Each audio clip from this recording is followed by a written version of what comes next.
हर किस्म के रूहानी जिस्मानी मसाइल और वज़ाइफ के लिए पीर इकबाल कुरैशी चैनल को सब्सक्राइब करें। नहमदुहु व नुसल्ली व नुसल्लिमु अला रसूलिहिल करीम अम्मा बाद फ़अऊज़ु बिल्लाहि मिनश शैतानिर रजीम बिस्मिल्लाहिर रहमानिर रहीम। जमादुल ऊला की 9 तारीख का एक बड़ा ही बेहतरीन अमल आपको बताऊंगा जो आपको हर किस्म की बीमारियों से निजात अता फरमा देगा। अगर बीमारी आ चुकी है तो फिर भी निजात होगी, अगर बीमारी नहीं आई है तो दिफा हो जाएगा। अल्लाह ताला आपको अमराज से, बीमारियों से बचा लेगा। बीमारी का आना ये अल्लाह की तरफ से बतौर आजमाइश होता है, और अगर इंसान उस पर सब्र करे तो अल्लाह ताला इसके गुनाहों का कफ़ारा अदा फरमा देते हैं और इसका गुनाह ख़त्म हो जाते हैं। बीमार होना या कोई आजमाइश आना, अक्सर लोगों को कोई ना कोई प्रॉब्लम आ जाती है, बड़ी बीमारियां आ जाती हैं। अब वो आउज़ारी शुरू कर देते हैं कि मैं ही अल्लाह को मिला था। याद रखिए, आप साबिर करें, आप अल्लाह से कहें या अल्लाह तेरा शुक्र है तूने मुझसे ईमान सलब नहीं किया, सिर्फ बीमार किया है मुझे। अब जब आप इस तरह की दुआएं करेंगे अल्लाह आपको सेहत भी देगा, और अगर सेहत नहीं मिली, अगर मौत भी आ गई तो आप ईमान की हालत में जाएंगे। अल्लाह आपसे राज़ी होगा, अल्लाह ताला आपसे खुश होगा। अब ये आप जहन में रख लें कि अल्लाह ताला की ज़ात जो है अपने बंदों से माँ से 70 गुना ज़्यादा प्यार करता है। अल्लाह नहीं चाहता मेरा बंदा जहन्नुम में जाए। दुनिया की ज़िंदगी तो आपकी चंद दिन की है, ये तो आपकी यूं ही गुजर जाएगी। ये तो अभी जितनी हमारी उम्र हो गई, पिछली ज़िंदगी हमें एक बुलबुला लगता है, ऐसे ख्वाब।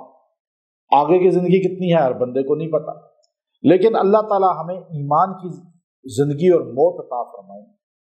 चंद दिन की ज़िंदगी ख़त्म होगी, अबदुल आबाद लामहदूद ज़िंदगी हमें मिल जाएगी जिसमें मौत नहीं है, बुढ़ापा नहीं है, जन्नत में रहेंगे। तो अब यहाँ बीमार भी हैं तो अल्हम्दुलिल्लाह, या अल्लाह तू राज़ी है तो हम राज़ी हैं। अगर कोई आजमाइश है तो अल्लाह से शुक्र अदा करें, और अगर बीमारी नहीं है तो आफियत मांगे, या अल्लाह तो हमें बीमारियों से बचा।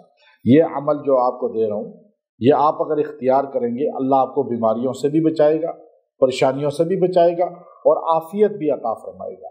तो ये कुरान पाक की आयत करीमा है, और ये आयत करीमा जो है आपने पढ़नी है, व इज़ा मरिस्तु फहुवा यशफीन। अब ये आयत करीमा व इज़ा मरिस्तु फहुवा यशफीन, ये हज़रत इब्राहीम अलैहिस्सलातु वस्सलाम की दुआ है। आपने बताया आपको मुवाहिद आज़म कहा जाता है, सबसे बड़े तौहीद के अलम बरदार। कि आपने कहा मैं जब बीमार होता हूं तो मुझे शिफा अल्लाह देता है, अल्लाह के अलावा कोई शिफा नहीं देता। हमारे पास लोग आते हैं, हम इलाज करते हैं, लेकिन शिफा अल्लाह देता है, मांगते हम भी अल्लाह से हैं। ये अकीदा अपना मजबूत रखें। सारी कायनात का खालिक, हर मखलूक को देने वाला अल्लाह है। तो वह इज़ा मरिस्तु फहुवा यशफीन, यह आयत करीमा आपने 313 बार पढ़नी है, और पानी पे दम करके पिए, और पानी बाद में भी पी सकते हैं, दुआ भी करें, और यह अमल बाद में भी आप जब चाहे कर सकते हैं। इस अमल का फ़ायदा आपको मिलेगा। ये तारीख़ के अलावा भी अमल करने से फ़वाइद हासिल होते हैं। तो इसलिए इस आयत करीमा को आप पानी पे दम एक बार कर लें, फिर वो पानी बढ़ाते रहें, बेशक मुख्तलिफ लोगों को दें, खुद भी पिए मरीज़, उससे गुस्ल भी कर ले तो और अच्छा होगा। और इस पानी को ज़्यादा से ज़्यादा बढ़ाकर पीने से इंशाअल्लाह शिफा होगी। और बाद में भी चाहें तो इसको इसी तरह आप पढ़ सकते हैं, और पढ़कर पानी पे दम करके आप उसी अंदाज में पी सकते हैं। बाद में भी इंशाअल्लाह इसका फ़ायदा आपको इसी तरह हासिल होगा। व आखिरु दावाना अनिल हम्दुलिल्लाहि रब्बिल आलमीन।